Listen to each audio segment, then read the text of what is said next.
Hello everyone, I am Dr. Ritika Goyal and I am a pediatric chest specialist in New Delhi. आज हम foreign body aspiration के बारे में बात करेंगे, यानी कि सांस के नली में जब कुछ फंस जाता है तो बच्चों को क्या-क्या तकलीफें होती हैं, इसके क्या रिस्क फैक्टर्स होते हैं और हम इन बच्चों को कैसे ट्रीट करते हैं, इस बारे में चर्चा करेंगे। फॉरेन बॉडी एस्पिरेशन का मतलब है जब कोई खाने की चीज़ या कोई टॉय या कोई भी छोटी चीज़ बच्चों के सांस के रास्तों में फंस जाती है, जिसकी वजह से उनको सांस लेने में तकलीफ होती है या लगातार खांसी आती है। यह प्रॉब्लम मोस्टली 4 साल से छोटे बच्चों में देखी जाती है। हमारे पास बहुत सारे बच्चे आते हैं, 6 महीने के बच्चे, 10 महीने के बच्चे, 2 साल के बच्चे, जो सांस की नली में कोई ना कोई नट्स या कोई टॉय फँसा के आते हैं। टॉडलर्स जो हैं, वो हर चीज़ को अपने मुँह में डाल के महसूस करना पसंद करते हैं। For them the tongue is a sense organ for them and हर चीज़ को ज़मीन से उठा के मुँह में डालते हैं, स्पेशली जो छोटी चीज़ें होती हैं, स्लिपरी चीज़ें होती हैं, उन्हें मुँह में डाल के ऑब्ज़र्व करते हैं। दूसरा कारण ये है कि इन बच्चों के छोटे बच्चों के अंदर की दाढ़ जो होती है, मोलर टीथ जो होते हैं, वो डेवलप नहीं होते हैं, इसलिए ये प्रॉपर्ली च्यू नहीं कर पाते। खाना खाते टाइम भागते-दौड़ते रहते हैं या फिर इधर-उधर कूदना, इस वजह से भी एक रिस्क होती है कि जो ये खा रहे हैं, वो उनके गले में फँस सकता है।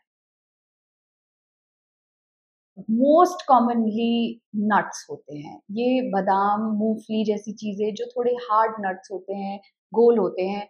बच्चे जब इन्हें खाने की कोशिश करें, तो ये साँस के रास्ते में फँस सकते हैं। Another very common thing that we see is small toy parts, specially जिनके घर में सिबलिंग्स होते हैं। बड़े सिबलिंग के पास छोटे-छोटे टॉयज़ होते हैं, जो छोटे सिबलिंग जो छोटे बहन-भाई हैं, वो अपने मुँह में डालते हैं और वो उनके गले में फँस जाती है। हम लोगों ने कई बारी बच्चों के फेफड़ों से screws safety pins, pen caps इस टाइप की कॉमन चीज़ें भी देखी हैं। अगर फॉरेन बॉडी सांस के ऊपरी रास्ते में है यानी कि सेंट्रल एयरवे में है, ऐसे केस में अगर फॉरेन बॉडी सांस के रास्ते को पूरी तरीके से बंद कर दे, उसमें बच्चा चोक करता है, बहुत खांसी करके उसको निकालने की कोशिश करता है और उसके सांस के रास्ते की कंप्लीट ब्लॉकेज होने की वजह से वो सांस नहीं ले पाता है। ऐसे केस में बच्चे की मृत्यु भी हो सकती है। इसलिए फॉरेन बॉडी एस्पिरेशन एक सीरियस समस्या है, जिसको कि हमें हर हालत में बचाव करके रखना चाहिए।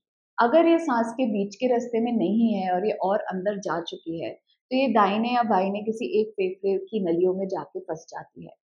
ऐसे केस में बच्चों को बहुत खाँसी होती है, लगातार खाँसी की कंप्लेंट करते हैं, साँस तेज़ चलती है, कुछ बच्चों में अंदर साँस में से सीटी जैसी आवाज़ें भी आती हैं, जिसको कि व्हीज़िंग कहते हैं। और क्लियर कट अगर आपने देखा है कि बच्चे ने कोई मूँगफली खाई है और उसको फंदा लगा है या गले में फँसा है और उसके बाद से सिम्पटम्स शुरू हुए हैं, ये इंडिकेशन है कि फॉरेन बॉडी एस्पिरेशन हो सकता है, उसको चेकअप की ज़रूरत है।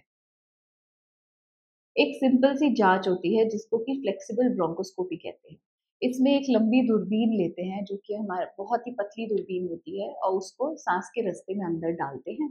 जहाँ पे हमें फॉरेन बॉडी फँसी हुई मिलती है, उसको वहीं से अलग-अलग इंस्ट्रूमेंट्स लेके निकालने की कोशिश करते हैं और निकाल लेते हैं। अगर ये फॉरेन बॉडी साँस के रास्तों में काफ़ी अंदर तक जा चुकी है, जहाँ तक हमारा फ्लेक्सिबल स्कोप नहीं पहुँच सकता या फिर कोई बहुत ही शार्प ऑब्जेक्ट है, जिसको कि फ्लेक्सिबल से निकालना डेंजरस होगा, तो हम उन बच्चों को ओटी में ले जाकर जनरल एनेस्थीसिया देके रिजिड ब्रोंकोस्कोपी से भी फॉरेन बॉडी रिमूव कर सकते हैं।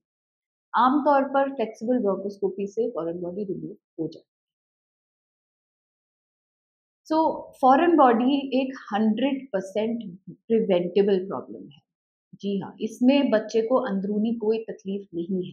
अगर हम अपने बच्चों पे नज़र रखें और थोड़े से माइंडफुल रहें कि बच्चे के आस-पास छोटी चीज़ें ना हो, अ, छोटे बच्चों के बड़े बहन-भाइयों को समझा के रखें कि ये खतरे की चीज़ हो सकती है और अपने बच्चों को नट्स बिल्कुल भी ना दें। नट्स देने हैं तो उन्हें पाउडर करके, क्रश करके दें, उन्हें चूरे के फॉर्म में दें। साबुत नट्स बच्चों को देना बहुत ही खतरनाक और जानलेवा हो सकता है। और यदि ऐसा कुछ हो जाता है कि आपको लगता है फॉरेन बॉडी एस्पिरेशन हो सकती है, तो उसे तुरंत एक पीडियाट्रिक पल्मोनोलॉजिस्ट के पास, बच्चों के चेस्ट स्पेशलिस्ट के पास लेके जाएँ, ताकि हम फ्लेक्सिबल ब्रोंकोस्कोप से फॉरेन बॉडी देख के निकाल सकें।